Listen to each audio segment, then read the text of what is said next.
welcome to Musings. It is September 7th, 2022, and we're still here.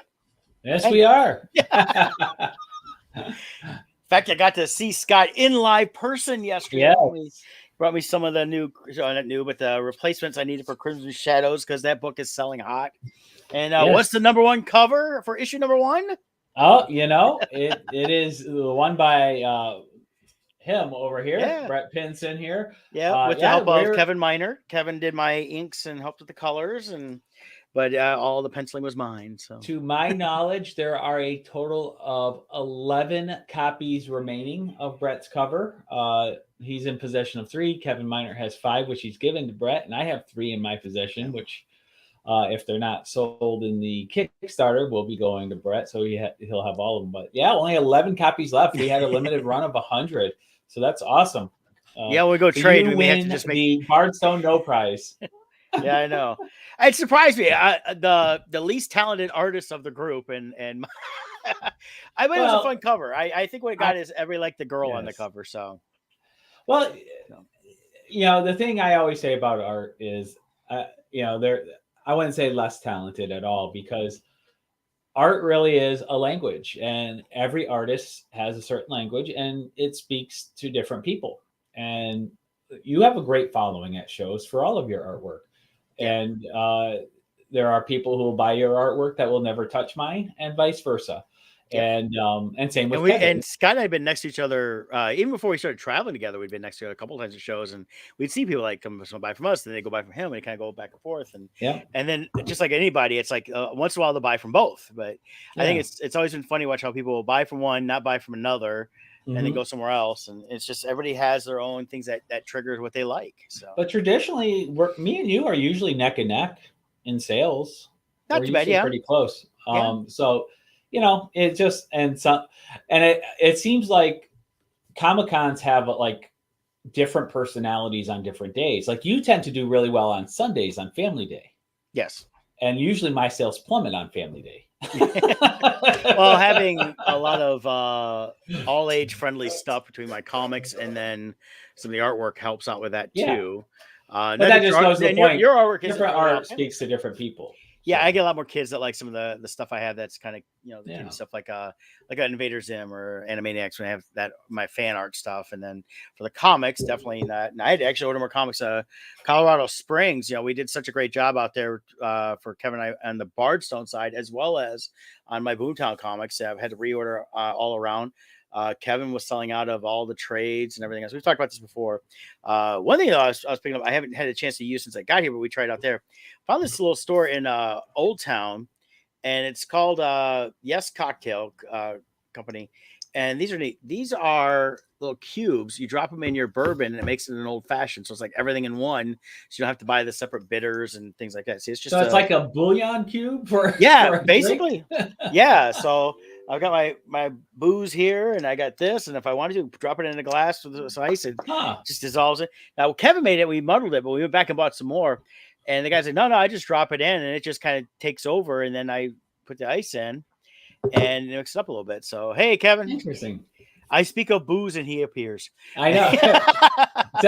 instead of saying Sandman, you say old fashioned 3 times in a mirror, and Kevin appears. Exactly. So those are. I just haven't. They were sitting here. I've been so crazy since getting back and working and trying to get things ready. And I was like, oh yeah. I was like, because I bought a couple of those.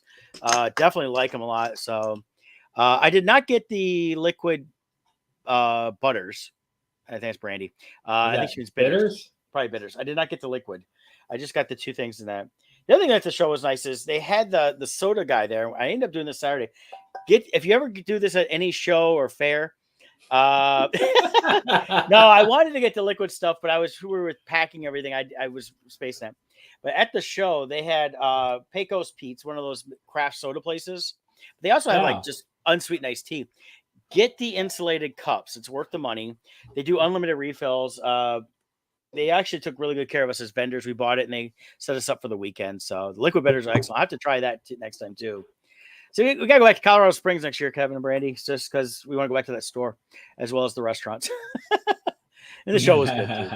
But I like that. It's the first time I'd ever done that. And I like it. You can bring your own mug again, and they'll just sell you the stuff at Windbills at San Diego. Yep, they had one at San Diego too. Wild Bills. Yep. Nice. So, and that's what Pecos. I think it's Wild Bill Pecos or something like that. But all good. The sodas were tasty. I've always liked stuff like that. And then Looking for houses. Hey, give me a call. I can refer you to somebody out there. Oh yeah, I could live out there. I like that area a lot. It was nice. And talk to them about like the snow and that. Colorado Springs, they get snow, but it doesn't last. It's definitely not like heading over towards the Rocky side over at Denver where it'll stick around for a while, especially up in the higher elevations. But I'm sure I definitely want to get out there. I love the photos, the trails you guys all hiked. Just gorgeous. Yeah, I definitely love that area. So I'm sure we'll be talking when Kevin and I head to Las Vegas. Amazing Las Vegas finally next weekend. So a week from tomorrow we head out and we'll be in Las Vegas. So if you guys are out in the Las Vegas area, we're gonna be out there. And then Scott's gonna be here in Michigan at the Monroe Pop Expo. That's right. Down there at the Monroe Michigan. County Fair. So Bardstone everywhere. So guys got to come out and support the shows and check us out there. For those in Michigan that were hoping to see me, I'm sorry. They've had my money for 3 years out in Vegas. So I got to go. Time to go. Yeah. Mine's rolled over to next year's show. So I'll be going out to there for next year for sure. But, we'll be there. Once we get the dates, we'll let you guys know that'll be in June next year and go from there. But I loved Colorado Springs and Colorado in general, and definitely look forward to get back out there. But real quick, we got some stuff we're going to talk about here at home, and we're going to start off with some ad reads. I got Loringer Family Chiropractic Center, PC, located in Belleville, Michigan, and Dexter, Michigan. They take great pride in providing the finest chiropractic care to each and every patient, offering on-site digital x-rays, massage therapy, orthotics by foot levelers, young living essential oils, aromatherapy, full line of vitamins, all in a family-oriented environment. You can give them a call at 734-697-4244. That's the number right there on the Facebook page. You can find them under Loringer Family Chiropractic Center, PC, on the Facebook. Facebook keeps changing how they do everything so much. It's just hard to keep up where everything's at anymore. So definitely Google them a little bit. And then, of course, LoringerFamilyChiropractic.com is their website. I've been dealing with some issues out there. We come to find out as we've been trying some things, I switched up my shoes again. And I got issues where I told Dr. Ani yesterday, I seem to just chase shoes. She goes, you do more for a little more than some other people. But for the shoes I was getting were working really good for a couple of years there. And then the newest versions that I got, I think is what triggered a lot of my problems. So I switched to another previous shoe I had that worked out good to try them out. And actually I tried them out and had an older pair that was still good. It was my hiking shoes. Mm-hmm. And I used them out in Colorado Springs. And I noticed when we were walking a couple of the trails and I was wearing them, I was still getting a little bit of pain, but my pain was starting to diminish. So I started to realize that, okay, something's going on with these other shoes, which are designed to help with certain aspects of foot problems. I'm not giving the brand because I'm not trying to slam them. This is nothing against them as a company. This is how my body reacts at times. And I have to change up every couple of years as it is. So I switched up, went back to these hiking shoes I've been using currently. And using them for, I get a tennis shoe / hiking shoe is what it is. So I get good grip. I like to wear them through the winter anyways, because of the tread on the snow and ice. But between switching up my shoes, but then working with Loringer on the adjustments, fixing the things that were being thrown out of alignment, this last week, since I've been home, I have noticed a huge difference, in terms of quality of life, in terms of how much better I feel. I'm not in as much constant pain as I was. I still have a little bit of pain, but I always have pain. But I'm feeling way better, and definitely recommend chiropractic service. And always find a good chiropractor. Make sure they take x-rays before they try to adjust you and everything else, which most of the chiropractors will. But definitely look around. If you have questions, give Lawrence a call. And they're in Southeast Michigan here. So if you're in Northwest Ohio, come on up, see them. They're well worth the drive. Definitely. Yeah, you do bring up a good point. I'll just piggyback on you really quick. Your shoes are important. And even though you have perfect shoes now, brands do change materials that they use, the shape. Back when I was doing running constantly, I'm starting to get back into it. That feels good. But I had a certain brand of shoes that was perfect for me.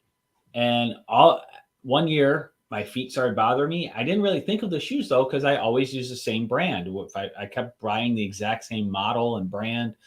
And 1 year, it just jacked up my feet.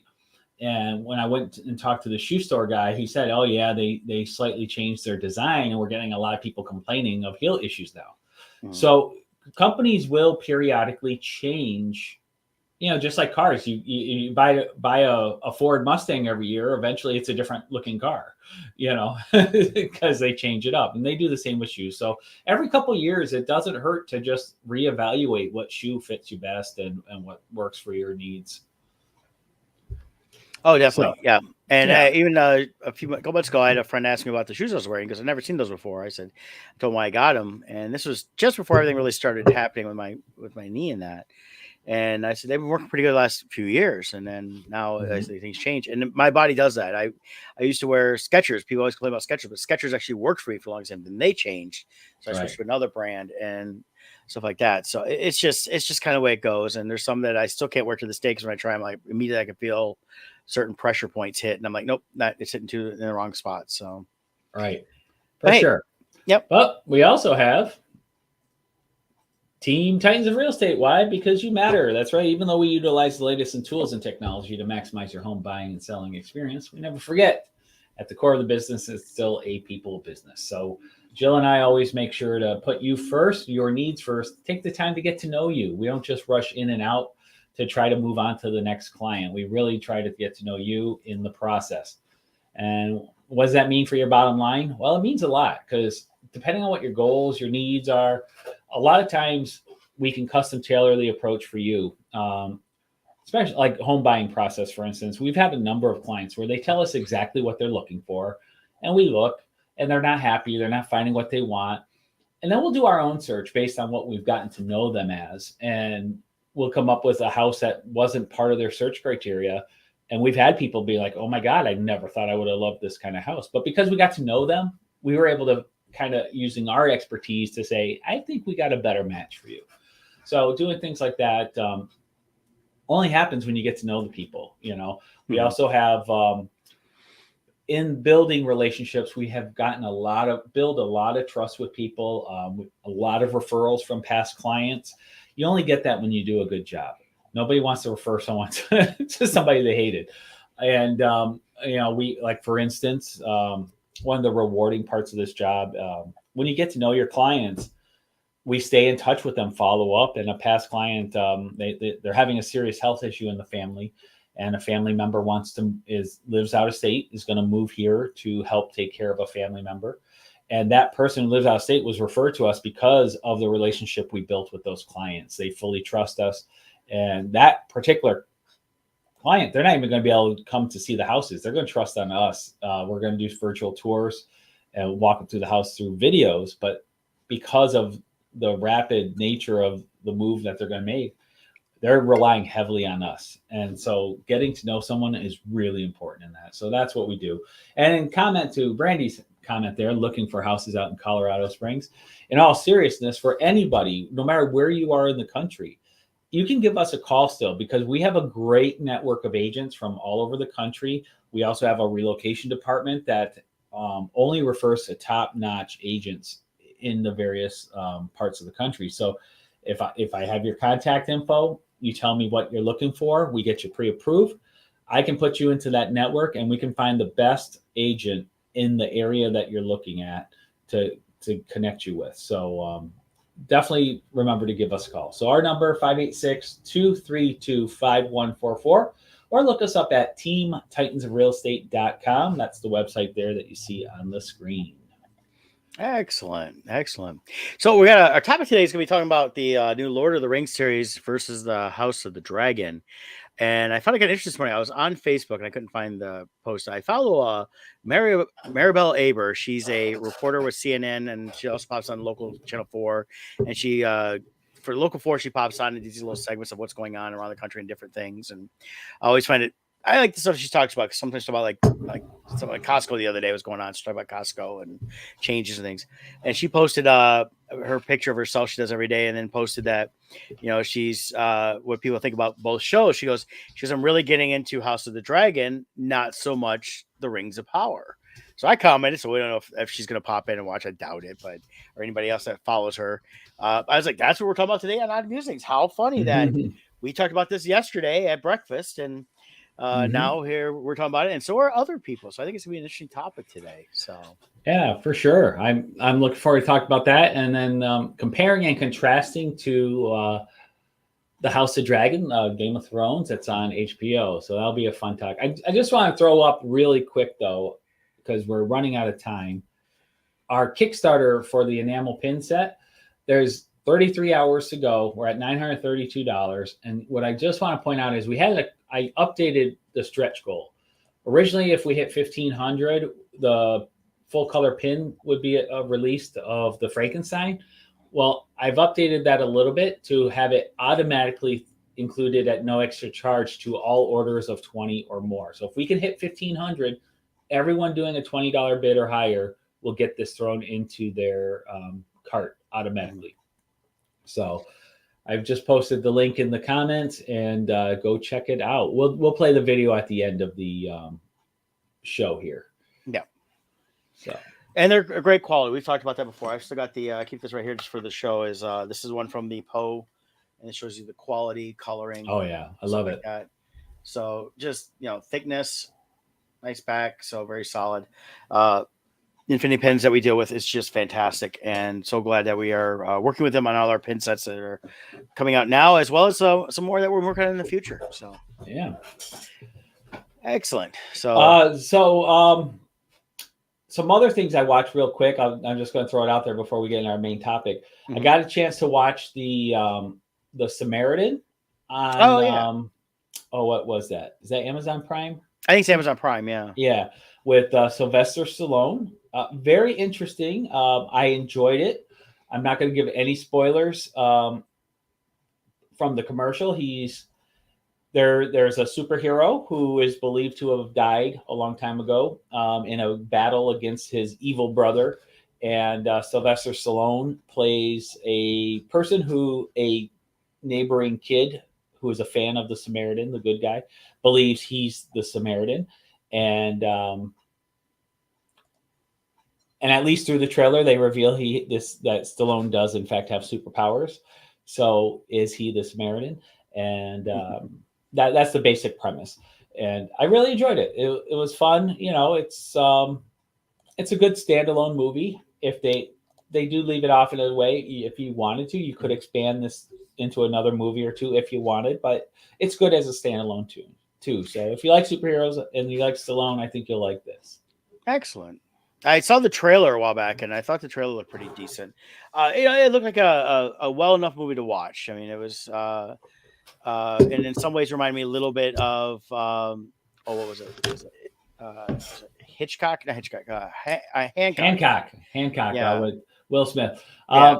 Yeah. It's its own little thing, And that's the only comparison. It was kind of its own thing. Yeah. They weren't trying to build a giant world of many superheroes, but there's nothing wrong with that. I mean, we've seen a couple things like what was the one that was like the Superman one, but it was a Brightburn. Brightburn, yeah. Which That one I actually- wouldn't mind seeing a little more of that. So Well, my understanding is that actually was a script for Superman that got rejected. So who did that? J.J. Abrams or Zack Snyder? I think it was Abrams. Yeah.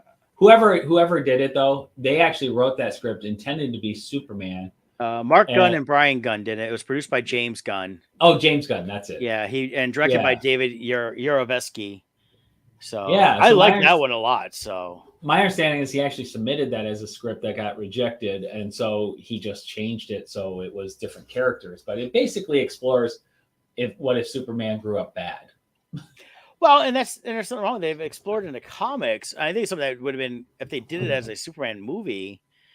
It might have been. I liked it a lot. I think it would have worked just fine as a Superman movie. But in the comics, they you got Red Sun, which is what if Superman had crashed in Russia, when communists run Soviet Union, so things like that. So I think it's an interesting take on what happens. I mean, it's one of those things where you get so many different things. It's Superman comes in. It's like, well, he had to be good because he's got these powers and he was sent. And it's like, yeah, but what if he wasn't? What if there was something internal in him that was just inherently bad? I think the problem Warner Brothers has, and maybe the new Warner Brothers won't, but I think they can't do that story because the worldview that Warner Brothers holds conflicts with it. Because when you explore Red Sun, really what it exposes is the importance of the ethics and values of the Kents and how it was Ma and Pa Kent that made it was their family values, middle America values, that made Superman the wholesome, good superhero he was. Yeah. And it explores, basically the question is, what if Superman grew up without Ma and Pa Kent? Yeah. And the cartoon is really good. Yeah. I really enjoy it. And with all these multiverse things, that would be a great exploration. Is Well, you could have the Red Sun versus Superman. That would be a really cool take. Yeah. Well, the Brightburn, with that, I mean, it wasn't so much there was something wrong with the parents. I mean, it was just the kid. The kid was almost like Damien from The Omen. Yeah. He was just destined to be evil. It was kind of the way he is. Well, I think he was just a normal kid. I mean, Yeah. most children are evil. Yeah. Just go look at an elementary school playground. Yeah. Lord of the Flies, I think it explores the natural state of children when you remove society. Oh, yeah, definitely. You give a kid that ultimate power. Well, look at celebrity children who make it really big. They go off the rails because their own parents don't have the power to say no. So I think Brightburn did a very good job. I think for some parents, it's not the power. It's just they just don't want to be that parent. I was like, no, you need to be that parent. Yeah. Tell your kid no. No more. Yeah. Lord of the Flies would be a good remake as a superhero too. Like have a bunch of superheroes get stranded like in space on some asteroid and they got to go at it with one another. Combine like Lord of the Flies with what's the one where the plane crashes in the mountains, the soccer team, they have to eat each other. Oh yeah, Live. Yeah. Yeah. So the superheroes have to resort to cannibalism to survive, and then you figure out who the ultimate one is by whoever survives. I'm copywriting that right now as a Bardstone thing. It's on our podcast. So Bardstone's the only one with the rights to do that. I'm going to start writing it. Yeah. Okay. I like it. I think we're onto something. Yeah. Some diabolical force puts them on to some area where there's no food or anything, and the reality is with superheroes that we don't really explore much. They touch on it, but superheroes have a heightened metabolism rate. So really, like we could survive days and weeks without food. Superheroes probably can only go a day, and then they start withering away because their metabolism is so high. Well, and that's the thing. That's not been explored a lot. That'd be an interesting exploration because, I mean, it's the amount of calories they have to consume. They've always implied like Superman gets complete nutrition from the sun, but right. Think about the Flash. The Flash, as much as he runs, he's got to literally consume probably 100,000 calories a day or more. Right. Well, look at real people. Michael Phelps was eating like 10,000 calories a day when he was training for the Olympics. Yeah. And the Flash is like a billion times more than him. So like the Flash will starve to death if he goes an hour, I think, without food. Yeah. Yeah. I think we're onto something. Yeah. So where's the we need the Men in Black little thing to flash everybody's memories. Yeah. So so anyways, that's all I have for as far as other topics outside of our main. Anything else for you before we get into our main topic? I'm not gonna get to it. I did watch the new Minions Rise of Gru last night. Came out on Blu-ray. I picked it up, and I like all those Despicable Me movies and stuff like that. It was a lot of fun, and I like how they build upon the basic lore they have of Gru and certain things happening in the Minions movie. When they introduce him at the end, they say, okay, here's this, and there's a couple of things. And this one now follows him more with the Minions. Is this Young Gru? Young Gru, yeah. Okay. Yeah, and the Minions you're following the Minions, but of course they can't just do Minions by themselves the whole time. They did that in the first one, and then when it was all done, then they introduced Gru, and now they call him Mini Boss, which is hilarious. And then he's got it's in the 70s, so he's got the villain group that he liked, he was wanting to be a part of, and then as it goes forward, so that at the end of this last one, they had a tie-in to the actual Despicable Me movies a little more, but doesn't mean they can't go back and do more with Mini Boss Gru. Well, and this was one of those weird COVID movies where it was they were advertising it before COVID. Then COVID happened, everything was shut down. Then toys already came out, like all the marketing came out, and now it feels like it's been out for 2 years by the time it actually came out. Yeah, it should have been out. Yeah, it was supposed to come out in 2020. Yeah, and then all the toys came out right away because they were scheduled to ship. Right. So we ended up with this weird blend of the movie coming out long after the toys. Well, and they they kept delaying it because instead of just releasing it, they could have said, "Oh, we're gonna throw it on streaming," like a lot of stuff did. They're like, "No, this has got to be in the theater." They wanted to go that route. They knew they could hold it back and be all right because money spent to them was not a big deal. Well, a big And part of that too was Scarlett Johansson's lawsuit, I think. well, this was they made that decision before that. Oh, did they? Okay. Yeah. There's a lot of Yeah. things went to theater only after her lawsuit. Like, hey, you screwed me out of money because Yeah, I saw profit. early on with that. They said, "No, we're going to hold off until it can be released in the theaters." Okay. And part of it is I think it was a good. I thought it was good. The Hotel Transylvania 3 was kind of crappy, and they ended up on Prime. That I understood. It was they were going to release it in the theaters, and they said, "Nah, we'll just sell it to Amazon," and then they walked away from it. But it didn't even have some of the regular voice actors, and it was just a really crappy movie compared to the first two. But when you look at those animated films, but this one it falls in. You can tell the production quality was there for the animation. They didn't slack on it. They spent money on it. Yeah. And it's been out in the theaters for a couple of months. I was too busy last 2 months to try to go and see it, but I ended up buying it when it came out yesterday, and I'm glad I did. I liked it. It was fun. So Nice. if you're into those movies as an adult or you got kids, it's just a fun one. And I like that it's got a little bit of that Warner Brothers old school cartoon feel of, there's some innuendo stuff here and there and little clips and that. So yeah, very good. But hey, we got some stuff to talk about though. House of the Dragon. Yeah. I wanted to start off with saying, to get it off the table, Game of Thrones. I was a huge fan of all of the seasons and the first half of the final season. Mm-hmm. But those last 3 episodes of the final season nearly killed the joy of Game of Thrones to me. I even tried a couple times to go back and rewatch, and I was just like, oh my God, I can't watch this because the ending was so bad, in my opinion. Mm-hmm. That last season, now we talked about it. If you go back and watch earlier Musings, we talked about the second to last season a lot. Yeah. And then we got to the final season. We talked about it. We were kind of like, what is this? It's just, they jump so much, just not good storytelling and everything else. So. And D&D, I forget their names. They both started with their last names. They screwed it over. It was they are to blame. I think they had their eyes set on other prizes. They were being offered a Star Wars trilogy. They had other scripts on the table. And HBO has come out and said they were willing to do more episodes, but D&D is like, no, 6 is enough. I think I think they were mentally done with this and they were moving on to greener pastures. And in doing so, they lost those greener pastures. You don't hear anything about that Star Wars trilogy, or you don't see their name on anything else anymore. So I think they really screwed it up. With that said, the opening episode of House of Dragon, it won me over. I am back. I am so happy. I'm really loving the direction this is going.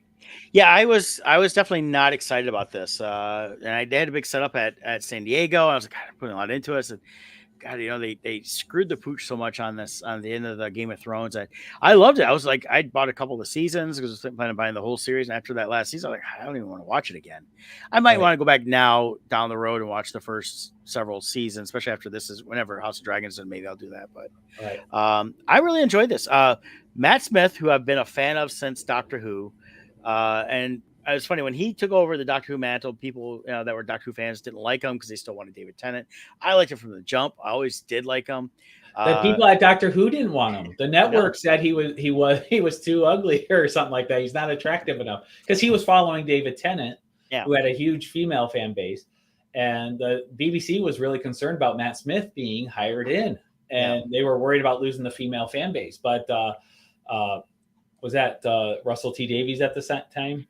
I forget who brought him on board, but anyways, whoever brought in Matt Smith, they held to their guns and said, nope, he's going to be perfect. And I'm glad they did. He was a great doctor, but this really is a redefining role for him, I believe. Yeah, no, it is. And I think he's been fantastic. He's shown in a lot of different stuff he's done over the last few years that he can handle more harder core roles and things like that. Mm-hmm. So he's definitely, it's just a fantastic actor all the way around. And this is a shot I was going to drop in here. So, of course, it is a little shocking when you see the Doctor Who in a whorehouse. Yeah. Like, whoa, wait, not supposed to see the Doctor like that. What? Yeah. But basically, I mean, what we're looking at with the House of Dragon, we'll talk about this one first a minute, and then we'll go into Lord of the Rings for just a minute, and then we'll compare the two. You're looking at a series called The House of Dragon, and it takes place prior to Game of Thrones. So it is a prequel. Mhm. It's created by George R. Martin and Ryan Condal for HBO. So George R. Martin is more involved in this than he was in Game of Thrones, because they're coming to find out after Game of Thrones done, the showrunners told George R. Martin, "Yeah, we don't care," and they did their own thing. Yeah. So it that's where it really messed up everything. And as soon as they did that, that's when they lost to Star Wars and everything else. So like, if you're not doing that to him, you're not going to do this to us. So it's based, of course, on the Song of Ice and Fire novels by Martin. So there's a whole series of novels and stuff like that. But this takes place, starts off 172 years before the birth of Daenerys Targaryen. So it's 200 years prior to the Game of Thrones and everything that's going on there. So, and the events leading up to, and they're covering the Targaryen War of Succession, known as the Dance of the Dragons. In fact, and I like that Matt Smith in this, he says, what made them all kings was dragons. So dragons really were the driving force at this time in the realm. So, Which even relating to modern day, as time and technology has progressed, it was whoever had the best cavalry became leader of the world. The Genghis Khan took over the known world just because of their horse riding ability. Then the Romans took over the world because they developed roads. Then the British took over the world because they developed sea warfare. Us as a superpower as the United States, we had air superiority. So every time it's gone up higher on the chart, that became the reigning power. And that's kind of what happened here. Yeah. Dragons were your air force, and you had air superiority once you had dragons. Yeah. Now I was looking at this, and one of the showrunners, Miguel Sapochnik, I'm probably butchering his name, but the series got renewed 5 days in after the premiere for a second season. Him and Kandal were the two showrunners. He left, though. I guess he's, after this first season now, he's stepped away. I don't see anything on it, so I'm thinking it's got to be more of a, he knew he was coming in just to do it as a one season thing here. Kevin Matt Smith here was great in Last Night in Soho. He was fantastic, and it really showed he can play a very dark, edgy character. Well, he was even Skynet in the Terminator movie. He was like, he has done such a range of different roles. He has done also, I believe he's done like plays and stuff too, Broadway type things, I believe. Yeah, I thought he did. I could be wrong, but I thought he did. Anyways, he has really, I think he's one of the great underrated actors out there right now. Like, I don't think people really understand how big of a range he has. And what he's done in the last really 12 years, think about it, he's 39 years old, so he's not too old of an actor for the amount of stuff that he's done. He was in Morbius. He was good in Morbius. Like I said, Last Night, so it was good. Terminator Genesis. He's been really, and the thing is, he's not holding back on roles. He's really made sure that he can do a lot of different roles, because he didn't want to be pigeonholed as a Doctor Who or this or that. Yeah. He was great in The Crown playing Prince Philip. Oh, yeah, Prince Philip. He's amazing as Prince Philip. I really hated when they switched the actor playing the prince, because I really liked his take on him. So so he really has shown all angles. Like, as the Doctor, he can connect with children so well. Yeah, and he's done, and for acting, he's got a big stage presence and everything else. So he's definitely all around actor. He's someone that I look forward to seeing in whatever he wants to do future wise. But definitely House of Dragon, super excited about this in terms of how he's been portraying it. And I'm worried that, because they announced that after the 5th episode, there's a time jump, and some actors and actresses are going to be replaced. I'm just hoping he's not one of them. Well, in some scenes I saw for upcoming, they show him with short hair. So I think that's the time jump. I think it's still going to be him, just with shorter hair. Okay. Because unless he's going to get a haircut in the next episode and only have it short for an episode. But I believe they're keeping him for the whole season. Yeah. We'll see. But what we've got going with House of Dragons is a good, consistent story, even with some time jumps, and that'll make sense when we get into Lord of the Rings. I would mention that part. They have a goal in mind, it looks like, at least for this first season, of what the story they want to tell. Now, when we go to the Lord of the Rings, Rings of Power, it's a different story in terms of storytelling. I was hoping it wouldn't be just me, but it isn't. So but I'm noticing that a lot of people are just not understanding the story. Scott and I talked yesterday. We got a chance to hang out a little bit yesterday morning. Went to breakfast and we talked a little bit about this and the Lord of the Rings series. In a lot of ways, doesn't even feel like a Lord of the Rings series. Visually, it's got a visual look of it, but it's not feeling story wise. I really feel like the story, the story that originally I thought was pitched was a kind of a remake of the Lord of the Rings. They're going to do that as a longer format, seasons, stuff like that, so they can cover a lot more because they are pretty in-depth books. You leave that up there. That's cool. Okay. Yeah. And then they switched it. They talked about it last year and into this year. They made it say, "Oh, we're following Sauron," so kind of following similarity and all the stuff on how Sauron came to power and stuff like that. And with the Rings of Power, it's like, okay, so are we going to see, the creation of the rings? Is that going to be the catalyst? And then they go from there. And then, Lord of the Rings movies, they cover real quick. Just covering the movies, not covering the books. It's like, hey, the rings were made. Man got theirs, elves got theirs, dwarves got theirs. There's one ring to rule them all, and Sauron wiped them all out. I thought this was going to be more of a build up around that, and not feeling it. I feel like it's supposed to be got an elf character here who I've never heard of before that's now hunting Sauron. And Galadriel, that's the Cate Blanchett character. Yeah. So that's who she's playing. Oh, okay. See, I was confused on. See how confusing it is on that. Right. You don't even know who their people are. Yeah, they got Elrond, who was Hugo Weaving. Yeah. We see the young version of him. So they are taking some characters and giving us the young version. But the issue here, what's interesting is to compare and contrast with, for instance, House of the Dragon. Okay. For Game of Thrones is it's hard to compare them too, because it's almost like comparing Star Trek to Star Wars. And the best way I heard it explained before was J.J. Abrams when he was making it, because he's a fan of both and he's made both. Mm-hmm. He said Star Trek is classical music, Star Wars is rock and roll. And, and he was trying to blend them when he was doing Star Trek and Star Wars, but in their own way. Mm-hmm. It's almost that way here. Game of Thrones knows how to come out of the gate hard, swinging. Even though they're both fantasy series, these are both prequels. They're set hundreds of years before the series we already know. Mm-hmm. Game of Thrones is doing it in a way that just grabs you. They're both hour-long episodes, but Game of Thrones feels like a half hour went by. Rings of Power, I feel like 2 hours went by.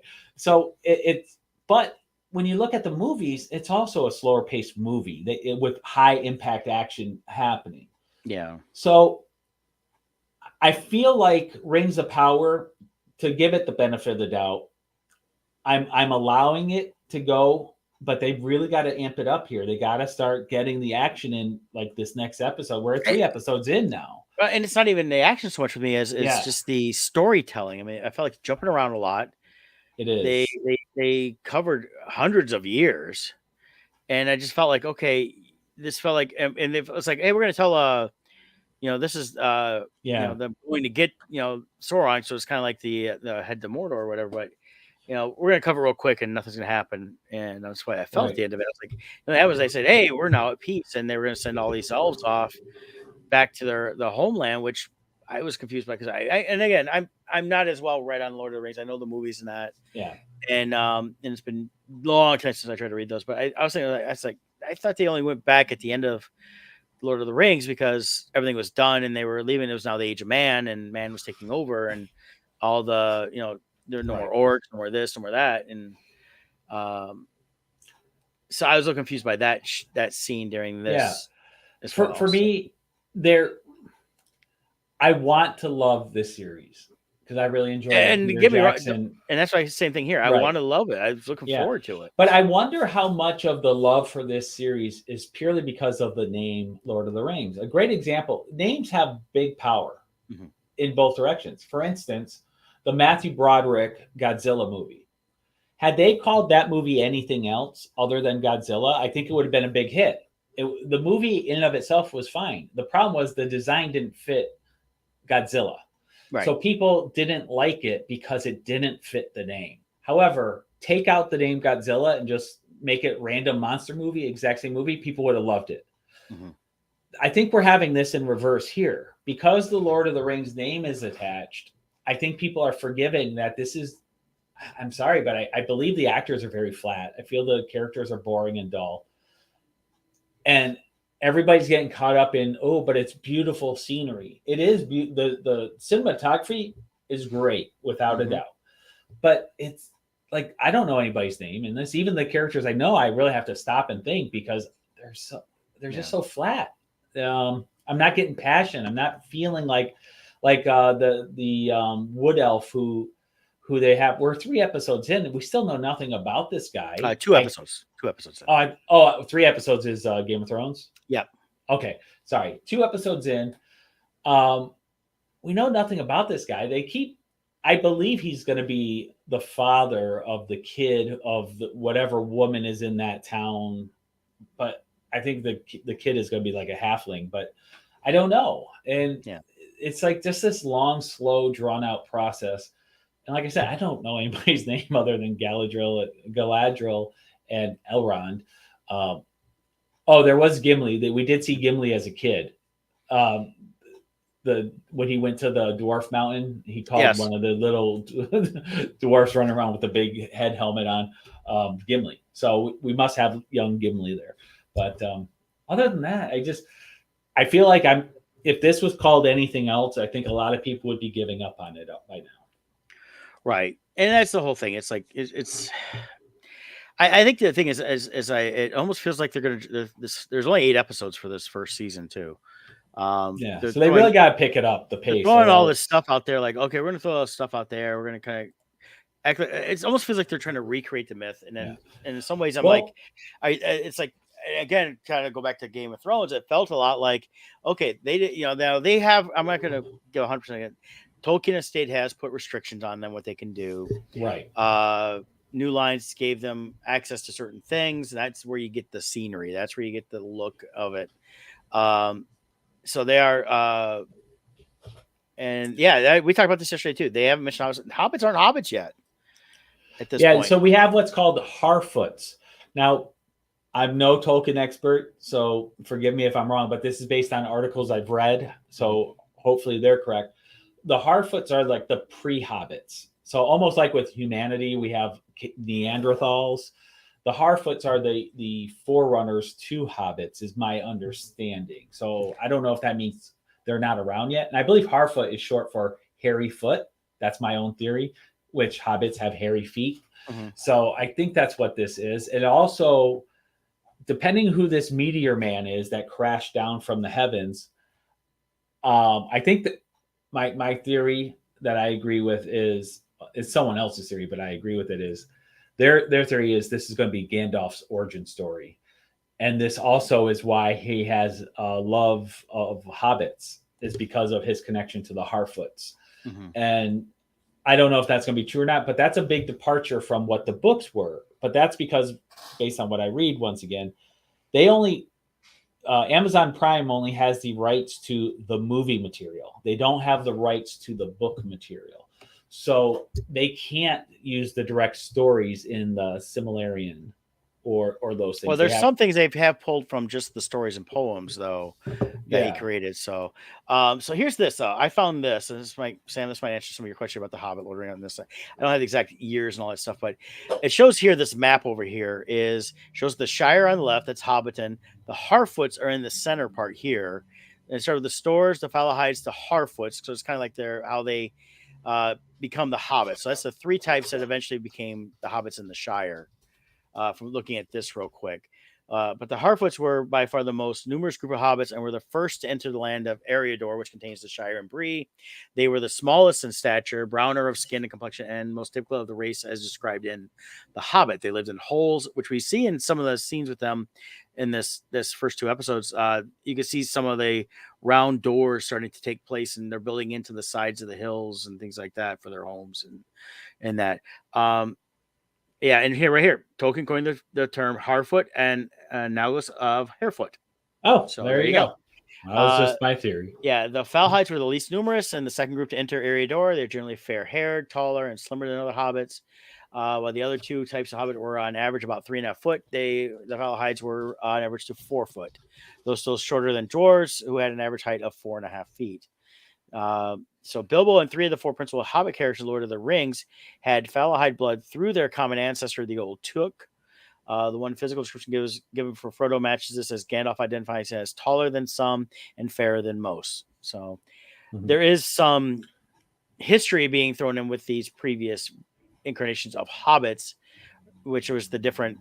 You can almost liken it to different tribes that eventually will converge and become one group. So, and I'm looking up online as far as Mhm. timeline. Everybody, all the articles I'm seeing are it just says this takes place thousands of years before the Hobbit. So there's no specific amount being said here that I'm seeing. Yeah. The lowest one is 1,000 years before. So I see 1,000 year, I see thousands of years. So somewhere 1,000 plus years. I read something else that Sauron forges the ring 1,500 years before. So somewhere around maybe 1,000 to 2,000 years, let's say, before the Hobbit. Yeah. So, it's just, I think that they're throwing in a lot of things that could eventually converge. I think that where they could really lose people early on is their story is just not grabbing people. It's we got 2 episodes where she's trying to, her brother gets killed by Sauron, which I think they could have spent more time on that aspect of it. Yeah. But it's pretty quick, and then she comes up and she's now going to go fight Sauron. Spends hundreds of years, and then supposedly Sauron's disappeared. There's the evil's vanquished, or at least they think, and so that's why her and her group get a chance to basically go to their version of Valhalla for elves. Yeah. So my pure speculation, this is not anything, but my pure speculation is going with the history of how they have announced things, how Brett talked about earlier, is I think they originally bought the rights to the movies because I think their intention was to remake the movies into a more expanded series so they could go more in depth and cover more stories that the movies had to cut out. And then as time went on, I think they realized the love of Peter Jackson's cinematic vision. And instead of looking to recreate it, I think that's where they kind of came up with like the Rogue One scenario where, well, what if we, instead of retelling that, what if we go back and tell this part of how, instead of how the Death Star plans were gathered, how the ring was made. And I think but since they only bought the rights to this chunk of time, they can't use the books over here. They can only use the appendixes of the movies, which reference that stuff, but they can't get the details that are back. Rights, what people got to realize is rights is a messy game. Yeah. That's where Star Trek suffered for so long is, rights were divided between TV series had to be through CBS. What was it? Viacom or Paramount. Paramount owned the movies. Someone else owned the toys. So you could never have this cohesive prime timeline because one was owned by one group, but now that they're merged, they can start merging stuff again. But when it comes down to what rights you own, it can drastically change the output of the product. Oh yeah, and I was kind of reading here, and it's on Wiki, so you take Wikipedia with a grain of salt, but a lot of it's pretty well covered. They got links to that, but it says here, Bezos, and I knew this from before. He basically said he wanted something for Amazon Studios on the scale of what Game of Thrones was. So at a time in 2017, 2016, it was the biggest show going on. So of course everybody wants that. It's the same thing with DC when Avengers came out, the first Avengers movie, and they were like, we want that. They're like, oh, you want an Avengers? They go, no, we want the $1 billion. And so that's when they started creating the DC movies. And I think when they go financially looking at stuff, that's where they start getting lost a little bit. But they spent like $250 million to get the rights. But the rights were after some legal stuff because you had Warner Brothers was dealing with a lot of this.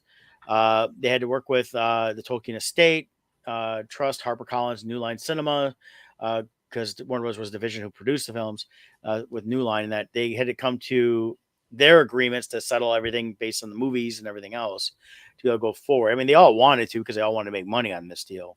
Right. But it says here that, New Line, they are included to allow the series to use material from the films. Doesn't specify what material. The Tolkien Estate imposed some creative restrictions on the series, and the deal stipulated that production began within 2 years. So with COVID, that kind of threw things a little bit off but they still went into production right away. And I think it's also a really good story. I think they rushed this first season's story to get it going. and we may have to suffer through this first season for them to kind of get to a point where they're going to continue on and make it a little more of a better overall series. Yeah. So. Yeah, which is interesting because even with the rush thing, now to compare it to Game of Thrones, like a lot of times first seasons are a little rough anyways. It takes time to find the voice and all that. But Game of Thrones, they think about the load on their shoulders coming off of that finale, the way it was, how the fan base was very. I don't even want to say divided. I think it was universally accepted as bad. Even the people who were willing to accept the ending, it was just they were fans of Daenerys and didn't care what happened. But for the most part, everyone agreed it was a horrible ending. And to go in and they really had to make this work episode 1. Because if it was bad episode 1, people wouldn't give it a chance, I don't think. Right. Whereas at least Lord of the Rings, they have enough history with the movies. I think people will give it the time to develop and marinate and become what it needs especially to be. Fans of, I think, the books. The books themselves, are quite extensive on detail, and a lot of fans of So a lot of fans of Lord of the Rings, especially the books, they like the aspect of detail, and they maybe feel like they're getting a lot of detail with visuals here more, and they're trying to set up certain things. But it's, I don't want to spend 8 episodes on basic detail. I want them to get to a start of a story. I don't mind a cliffhanger at the end, but get some good story going. So. Well, even like Game of Thrones, they manage, they're getting into the action, and they are you are learning who these characters are very fast. Like this last episode of Game of Thrones, it's Damon, right? Matt Smith's character. Yes, it was a insane episode of character development for him. And what's really crazy is the entire episode he only says one word. Yeah, and it was this insane battle scene that defined who the character is, and so many other characters. They're finding ways to create exciting scenes that explain who the character is to the audience without having to take 4 episodes to explain it. And that's where Lord of the Rings is doing. They're taking forever. And it's just, and I think having House of Dragon on so like right side by side, it's really showing the slow pace that Lord of the Rings is, because you're contrasting it with this, which is just hype, boom, boom, boom, Yeah. And the brutality level, everything is just, that's the advantage Game of Thrones has too, is it's based on, even though it's fantasy with dragons and all this, there's a lot of real world in it. Back in those times, battle was brutal, and they depict battle as brutal.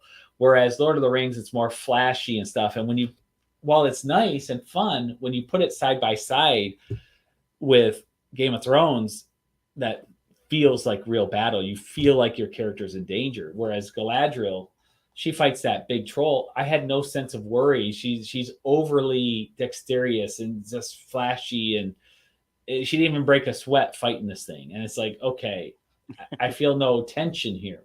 Yeah. Whereas Matt Smith's character, the whole time you're like, this guy ain't gonna make it. He ran a gauntlet. I mean, it was a gauntlet is what he ran, basically, and it was insane how great it was in terms of how they did it. And every 30 seconds you're like, oh no, he's not gonna make this next 30 seconds. He's not gonna make this. Well, then he starts getting hit and injured, and you're like, oh, is it now?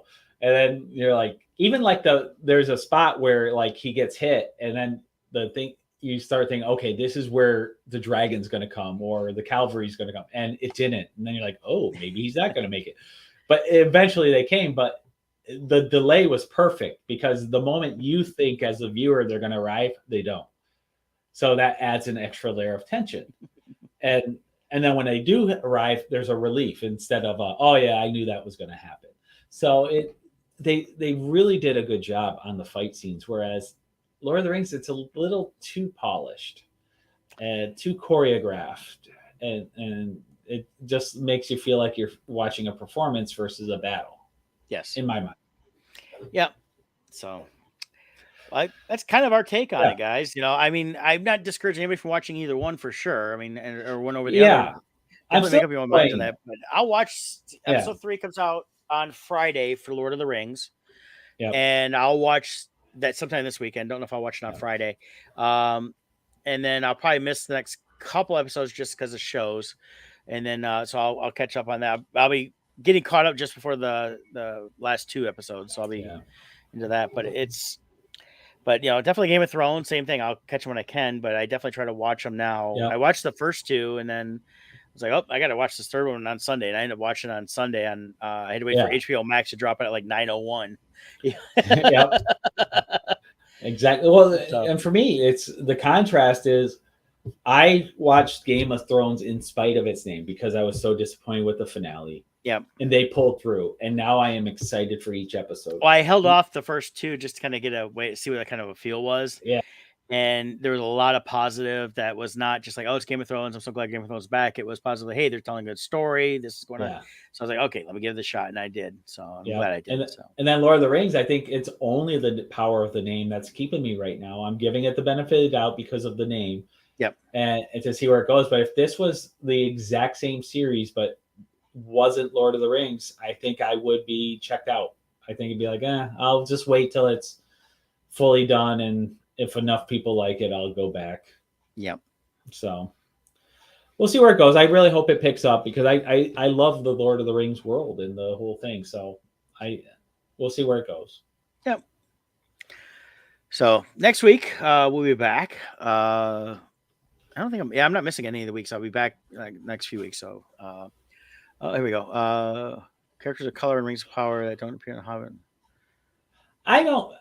I personally think the media and everybody's trying to overhype this. They're doing the same thing with Game of Thrones, though. About people, characters of color and that. So but like even with Star Wars, they keep trying to bring this in. For instance, when Finn was introduced as a stormtrooper, it's like, it was proven to be a 4chan hoax. These people put this together just to get media attention, and it worked.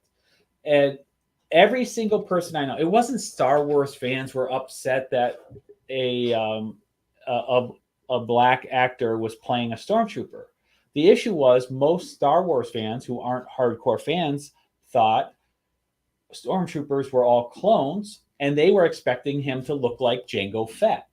Mm-hmm. So it's not that they were upset that a black character was playing him. They just, in their mind, thought, well, isn't he a clone? Now, people who are uber nerds like us know that stormtroopers aren't clones. So we know they can be men, women, any color. We know that. And we've now got through Bad Batch, which is coming back this month, I guess. Yes, I'm looking forward to that. As well as a couple other the series, and they've started doing things like that. Movies. We now know that the clones, were replaced by, basically conscripted troops. Yeah, but regarding the characters of color and rings of power, I always take it with a grain of salt when the media talks about this because I'm in a bunch of different groups. I have yet to see a single person actually complain. Now, I will see people complain if they take a very specific character, like Elrond. He's an established character played by Hugo Weaving. This is supposed to be the young version of the same character in the same universe. So yeah, if you cast him with a black character, it's like, well, wait a minute. How does he go from looking like this character to looking like Hugo Weaving if he's the same character?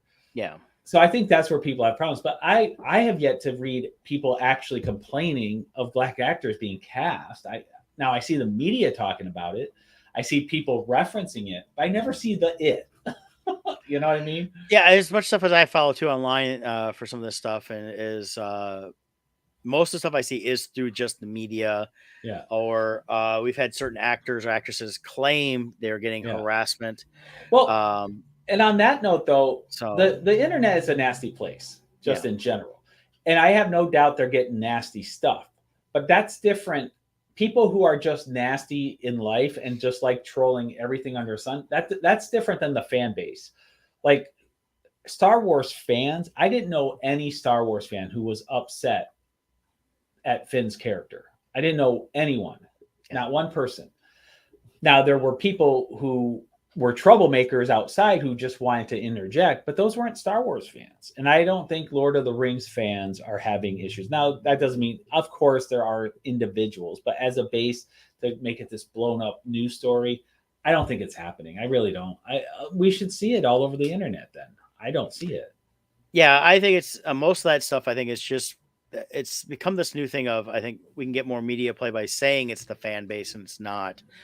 Right. Yes, and then people pick up on it. Oh, see, these Star Wars fans suck because of this, that, and the other thing, or Lord of the Ring fans suck because of this, that, and the other thing. It's like no, it's individuals. It's not the fans. Most of the fans don't care. I mean, any Star Wars fans I've ever known when it comes to people, nobody's ever cared. You know, Yeah. it goes either way. It's like they introduce a character. It's like, oh wow, they're personal color. Who cares? They got aliens of multiple different colors. They got people of different colors. You know, if you want more diversity, put it in there. And it's as long as they're not saying, hey, we're going to make this character black because we're trying to meet a quota. No, you make the actor going to be black. I don't care about the character as long as the character's good. So Yeah, make a good character. That's all I care about. yeah. So, and if it's All a black, white, green, blue, yellow person, who cares? As long as it's good. That's it's right. It's when the actor sucks and then people try to use race as the reason you hate him. It's like, no, I don't like them because they suck. Right. Yeah. So before we go, I'm just going to pop up one last time. Here's our enamel pins. So I just posted the link. Get in. We got 32 hours to go. Don't miss out on them.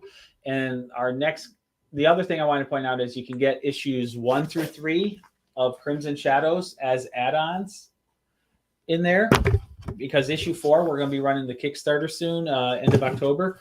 So get in early. You can get the books. We also have our Jekyll and Hyde and Frankenstein books available that tie into the Crimson universe. Get all those books through this Kickstarter, and you'll have them all read. So when issue 4 launches, you'll be all caught up on the story and can enjoy the continuation of the fun. Yeah, and it's been a lot of fun working on all this, and hopefully you guys enjoy everything that we've been doing through the Bardstone. And I hope so, because I've been working my butt off on these. So, but we'll definitely have more for you guys. So check that out. So, did you want to run the video real quick, or just? Oh, sure. Yeah, let me put it back on here. Yeah. Sure. So it's just showing off a little bit of the pin video, and then we'll say goodbye. And that'll be our outro. Yeah, we'll do the regular outro too. But... Oh, okay. Here we go. I'm gonna make it full screen. Da, da, da. Are you ready?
Very cool. So, guys, click the link, support it. Got till tomorrow night, and let's get that 1,500 so we can get some next stretch goals. For sure. All right, we'll see y'all next week, guys. Bye. Take care.